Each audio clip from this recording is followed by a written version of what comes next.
किसकी? संजीव अपने दोस्तों राघव और प्रतीक के साथ बियर बार में बैठकर बियर पी रहा था। संजीव आज बहुत खुश लग रहा था। अरे यार, आज की पार्टी में तो मजा आ गया। तुम दोनों दोस्तों के साथ तो मेरी जिंदगी इतनी अच्छी है कि क्या बताओ कितनी अच्छी है। अरे भाई, अब दोस्ती की है तो जीना मरना सब साथ में। हाँ अरे यार सुनो, जल्दी से एक बियर और ऑर्डर करते हैं ना, एक आखिरी, और उसके बाद ये जश्न यहीं खत्म हो जाएगा। अरे हाँ, क्यों नहीं। वेटर, जल्दी से 2 बियर की बोतल लेकर आओ। आज मेरे दोस्तों को जश्न मनाना है, क्यों? इतने में वहां पर एक बहुत सुंदर लड़की छोटे छोटे कपड़े पहनकर हाथ में बियर की बोतल लेकर उसके पास आती है। ये लीजिए, आपने बियर ऑर्डर की थी ना, मैं लेकर आ गई। क्या बात है यार, इस बार की वेटर तो बड़ी सुंदर है। अब बियर लेकर आई हो तो अपने हाथों से ही पिला दो ना। हाँ, क्यों नहीं, जैसा आप बोलोगे मैं वैसा ही करूँगी। क्या बात है यार, अब तो लगता है रोज यहीं आना पड़ेगा। उसके बाद वो लड़की उन तीनों को बियर सर्व कर देती है। पार्टी करने के बाद वो तीनों अपने अपने घर जाते हैं। प्रतीक, संजीव और राघव को उनके घर छोड़कर जैसे ही अकेला अपनी कार में आकर बैठता है तो अचानक उसे एहसास होता है जैसे उसकी कार की पीछे वाली सीट पर कोई बैठा हुआ है। वो तुरंत पीछे मुड़कर देखता है।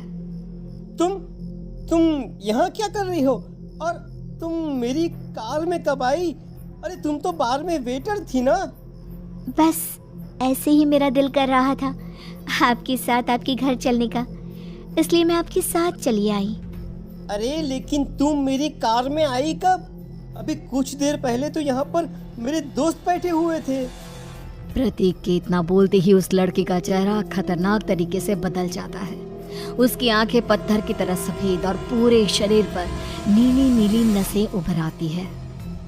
गाड़ी चलाओ, पूरी स्पीड में चलाओ, और अगर तुमने गाड़ी रोकने की कोशिश भी की तो मुझसे बुरा कोई नहीं होगा। डर की वजह से प्रतीक के पसीने छूटने लगते हैं। उसका शरीर बुरी तरह से कांप रहा था। प्रतीक बिना कुछ सोचे समझे कार को फुल स्पीड से चलाना शुरू करता है। चलते चलते वो शहर से दूर एक पहाड़ी पर पहुंच जाता है और सामने अब सिर्फ पहाड़ी का किनारा दिख रहा है, जिसे देख प्रतीक घबराकर अचानक से कार को ब्रेक लगाता है। देखो, मुझे छोड़ दो मुझे। अगर मैंने गाड़ी जरा सी भी आगे बढ़ाई तो हम दोनों नीचे गिरकर मर जाएंगे। ये तो तुम्हें पहले सोचना चाहिए था ना। अब कुछ नहीं हो सकता।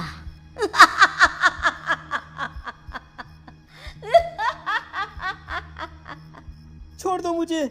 नहीं, प्लीज मुझे छोड़ दो। प्लीज मुझे जाने दो। छोड़ दो मुझे।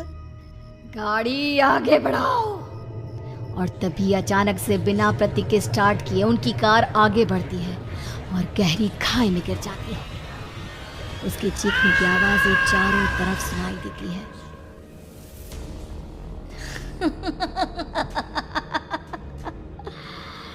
तुझे मारकर मेरे कलेजे में जल रही आग को थोड़ी शांति तो मिल गई, लेकिन अभी ये कहानी खत्म नहीं हुई। और फिर अगले दिन राघव और संजीव को पता चलता है कि प्रतीक की पहाड़ी से नीचे गिरकर मौत हो गई। अरे कल रात की तो बात है यार, हम सब बैठकर पार्टी कर रहे थे, लेकिन मेरी एक बात समझ में नहीं आ रही। राघव शहर से इतना बाहर उस पहाड़ी पर इतनी रात को क्या करने गया था? अरे यार, वही सोचकर तो मैं भी परेशान हूँ। हम दोनों को छोड़ने के बाद तो वो सीधा अपने घर जाने वाला था, और वो आत्महत्या क्यों करेगा भाई? कल रात तक वो कितना खुश था, हमारे साथ सेलिब्रेट कर रहा था। हाँ, लेकिन पुलिस ने तो यही कहा है कि प्रतीक ने अपनी कार को जानबूझकर पहाड़ी से नीचे गिरा दिया और आत्महत्या कर ली। अरे यार संजीव, मेरी तो कुछ भी समझ में नहीं आ रहा है। चल ठीक है, अब मैं अपने घर जाता हूँ। Okay bye. राघव अपने घर में अकेला था। दोपहर का वक्त था। तभी दरवाजे की घंटी बजी। कौन है? अरे 1 मिनट रुको, अभी आता हूँ। राघव ने जैसे ही दरवाज़ा खोला उसने देखा कि सामने एक बहुत खूबसूरत लड़की खड़ी हुई है। कौन है आप और यहाँ किससे मिलने आई हैं? देखिए ना, बाहर बारिश शुरू हो गई थी, मेरी गाड़ी खराब हो गई है। आपका घर नज़र आया तो सोचा कुछ हेल्प ले लेती हूँ। क्यों नहीं, आइए ना, आइए आइए। मेरे कपड़े पूरे भीग चुके हैं, क्या आपके पास टॉवल मिलेगा प्लीज़? राघव अपने बाथरूम से एक टॉवल लाकर उस लड़की को देता है। थैंक यू सो मच, अब मैं चलती हूँ। अरे इतनी क्या जल्दी है? आप चाहे तो बारिश रुकने तक यहाँ पर रुक सकती हैं। हाँ। लड़की ने पलटकर राघव की तरफ देखा। नहीं, मुझे जाना होगा, मेरा काम बाकी है। और वो वहां से चली गई। उस लड़की के जाने के बाद राघव अपने बाथरूम में नहाने के लिए गया और जैसे ही उसने बाथरूम में देखा तो उसका टॉवल वहीं पर लटका हुआ था। उसने टॉवल हाथ में लिया तो देखा कि उसका पूरा टॉवल खून के धब्बों से सना हुआ है।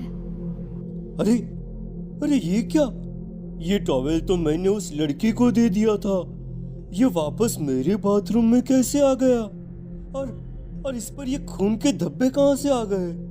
राघव ने आईने में देखा तो उसकी गर्दन पर एक बड़ा सा चाकू का कट लगा हुआ था जिससे खून बह रहा था, जिसे देख राघव के होश उड़ गए। हाँ, अरे ये क्या? मेरी गर्दन इतनी ज्यादा कटी हुई है और मुझे दर्द भी नहीं हो रहा है। ये क्या हो रहा है मेरे साथ? राघव घबराकर बाथरूम से बाहर आया और अपना मोबाइल उठाकर उसने संजीव को फोन लगाया। संजीव जल्दी से मेरे पास आ जाओ। मुझे लगता है कुछ बहुत बड़ी गड़बड़ है, जल्दी आ जाओ। उधर से आवाज आई, लेकिन वो आवाज संजीव की नहीं बल्कि एक लड़की की थी। कुछ अजीब नहीं हुआ है, बस तुम्हारी मौत तुमसे मिलने आई थी और तुम्हें मारकर चली गई।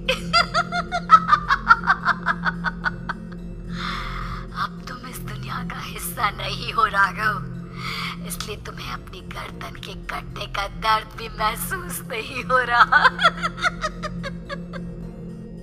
नहीं, ऐसा नहीं हो सकता, ऐसा नहीं हो सकता।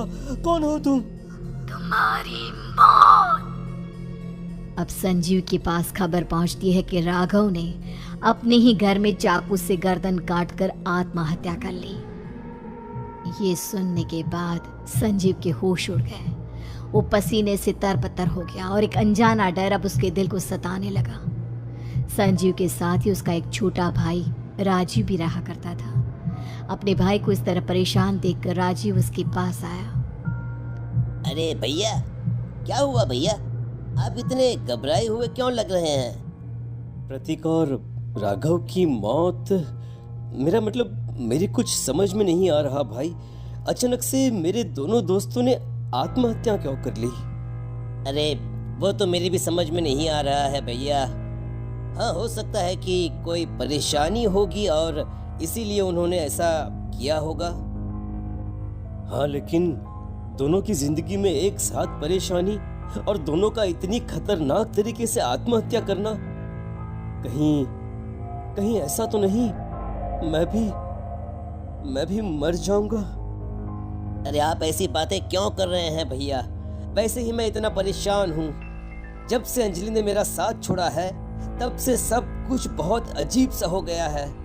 रोज रात को डरावने सपने आते हैं। ऐसा लगता है जैसे अंजलि बार बार मेरे सपनों में आकर मुझे डराने की कोशिश करती है। अंजलि का नाम सुनते ही संजीव की आंखें फट गई और उसके गले में आवाज अटक गई। उसके चेहरे पर घबराहट साफ नजर आ रही थी। कौन थी वो लड़की जिसने प्रतीक और राघव को आत्महत्या की आड़ में मौत के घाट उतार दिया? और कौन थी अंजलि जो बार बार राजीव के सपनों में आकर उसे डरा रही थी? अंजलि का नाम सुनकर संजीव इतना घबरा क्यों गया? इन सवालों के जवाब जानने के लिए देखिए इस खतरनाक कहानी का अगला भाग।